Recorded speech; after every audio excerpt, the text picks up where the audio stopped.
OH! The king of Ohio, Stipe Miocic, will face the GOAT Jon Jones in the main event of UFC 309 at Madison Square Garden. Who will come up victorious in what way and which round in this video? Hello and welcome to Bloodsport MMA. Assalamu alaikum everyone. The narrative of this fight is that Jon Jones will just have an easy night against an old guy that shouldn't even be in there and doesn't deserve a title shot in the first place. Now I disagree, because people forget how good Stipe is. Your pick is crazy.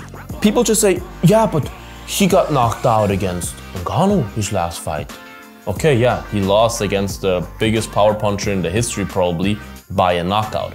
It's not like he got, like, of course, did he look perfect in the fight? No, he looked a little bit gun shy in a way, and in the first round he didn't really do much. Everyone can get caught by Ngannou, and Ngannou is as good as they get, as you saw ever since, right? And Stipe is really a phenomenal fighter, and people forget that. Of course, is he old? Yeah. Is Jon Jones old? Yeah, he's old as well. And not everyone ages the same, right? Stipe has been old for a long time, it feels like. I'm old. Does he deserve the title shot? Of course you can make a huge argument with Aspinall and everything, but my opinion is just, look. Here's the thing, you guys. They were scheduled to fight last year, where Aspinall wasn't there for a title shot yet. Where Aspinall wasn't more deserving than Stipe yet. Stipe, with all his several heavyweight title defenses, that just lost the belt in his last fight, should not be deserving of a title shot, but a Aspinall who just beat, who did he beat there? Marcin Tybura or something should get a title shot? Like, honestly?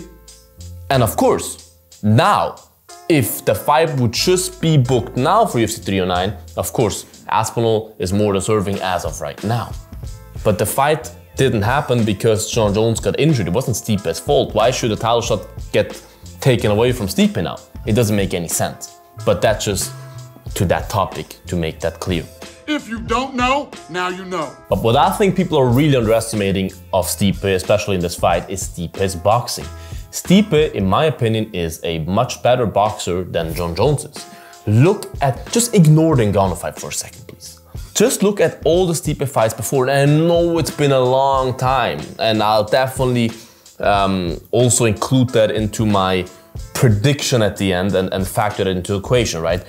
But look at the fight against DC, the last fights against DC. DC is one of the greatest combat sport athletes of all time.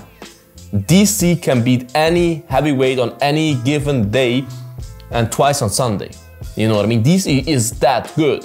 And look how Stipe, when he presses forward, which is when he's at his best, when Stipe presses forward, which he didn't do in the last Ngannou fight, by the way, when he presses forward like he did against DC in their third fight, for example, he's so dangerous with his boxing. He hurt DC several times, knocked him down in round number 2 or something. He has very clean boxing and he's not slow. I'm a little bit scared, not scared, but I'm a little bit hesitant to say that now, because I would not be surprised if he's much slower than then, because that was 4 years ago. And a lot can happen in 4 years to your speed. But he looked fast and crisp in that DC fight, and he was giving DC all he could handle. Stipe is also, like, people talking about Jon Jones will just take him down and just submit him like he did Gane. Bro, do you know who Stipe is? Stipe is a Division I All-American. DC couldn't manhandle Stipe with his wrestling, and DC manhandled everyone with his wrestling. You know what I mean? Stipe is a good wrestler. Now, of course, Ngannou stuffed his takedown and everything. Of course, you can always go back to that one fight. But compared it to all the other fights, Stipe is much better than he was in that Ngannou fight. And of course, I have to say that 100,000 times that the performance I'm talking about is 4 years ago. How many years? I know it. I know that everything could be changed now, and he could be a much worse, different fighter than he was back then. But we have to give him the respect that he kind of got from us in that fight, and have to give him the benefit of the doubt that he can still be that guy. You the man. Because at heavyweight, at that age, you can still be that guy. Look at Glover at light heavyweight. You know what I mean? And yeah, the last time he fought DC, Sean O'Malley fought, who did he fight? not Moutinho, but another Portuguese guy or something that isn't even in the UFC anymore, and he was still a random contender. So yeah, it was a long time ago. Tyron Woodley was still ranked and fought Vicente Luque, who was a title contender back then, on that card. So yeah, it was a long time ago. It was in the Apex. But anyways, Stipe's boxing is very dangerous, and Jon always had problems with the boxing. That was never his strength. Jon's biggest strength are in-close weapons like elbows, knees. His kicks are beautiful as well, and he's just the best at mixing it all up. And what concerned me a little bit was in the last fight of Jon Jones against Cyril Gane, where we didn't really see much of him, obviously, but to me it just seemed like what we've seen from him with his hands, he looked very slow. He looked much slower than he looked at light heavyweight, which of course you would say, yeah, obviously he's much heavier. It shouldn't be that much of a difference. Like, if I compare his speed to Stipe's speed, I, as of right now, would say that Stipe is probably faster. Start out, I'm talking too fast here. Even though I feel like this time Jon Jones will be much more fluent, much faster than last time, because last time he came in pretty chubby. He came in at 248 pounds or something, and as of right now, I'm butchering this, he's weighing 235 or something like that. He looks much slimmer, much more ripped, and will, because of that, most definitely be faster, right? But I really don't think Jones will be the much better striker in those exchanges with Stipe. Stipe is such a good striker, and if you're not Ngannou, he will not be afraid to push you, press you, and engage with you, you know what I mean? And I really think we are in for a very interesting fight there.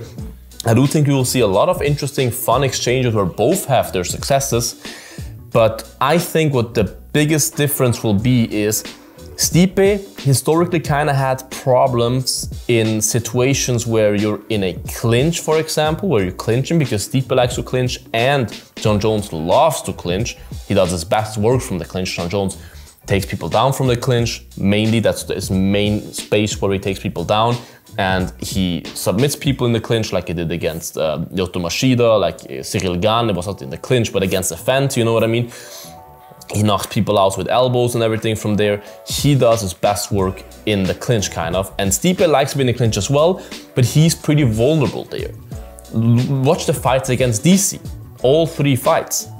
He was his most vulnerable in the clinch, when they came off the clinch. In those situations where you're against the fence, you're clinching against the fence, and then you free yourself or you push off and boom, Jon Jones would throw an elbow. DC obviously came with the hooks. Shorty man, did it boxing. He beat him one time.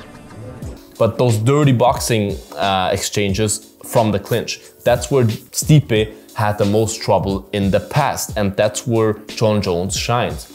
So I have a feeling, my gut tells me, that they will have a grueling fight. They will both have a lot of success. Stipe loves to throw those leg kicks. That will definitely have success on Jon Jones with his skinny legs. Jon Jones with the oblique kicks will have success because of Stipe's damaged knees and everything. Both will have their successes, but I think in the third round, they will be in the clinch, and that's just a complete hypothetical case that is in my head. I try to predict the perfect right outcome.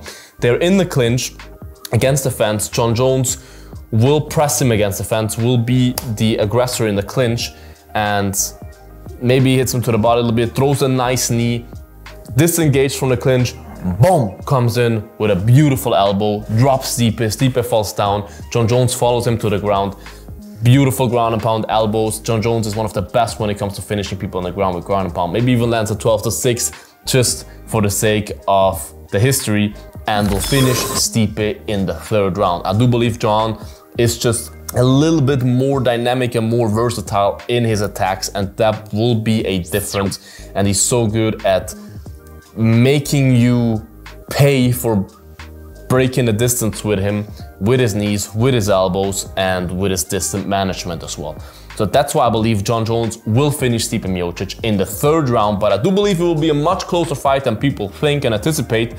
But Jon Jones will be, and still, heavyweight champion, defend his title, and probably ride off into the sunset, and we might see a double retirement. So that's why I'm saying enjoy the possible last fight of those two legends, and be grateful that we got to witness them fight at MSG. This is my prediction for the fight, you guys. Write your prediction in the comments. Do you think Stipe will win? Do you think Jon will submit him? All your predictions, write in the comments, you guys. I would love to hear your takes. Make sure to like this video, subscribe to this channel, guys. Would appreciate that. Check out the Bloodsport merch, bloodshop.net. More than just merch, it's like a clothing brand, kind of. Check it out, link in the description, www.bloodshop.net. Buy your stuff, worldwide free shipping with the code FREE. Stay bloody, you guys. Until the next one, bye-bye. Bloodsport out.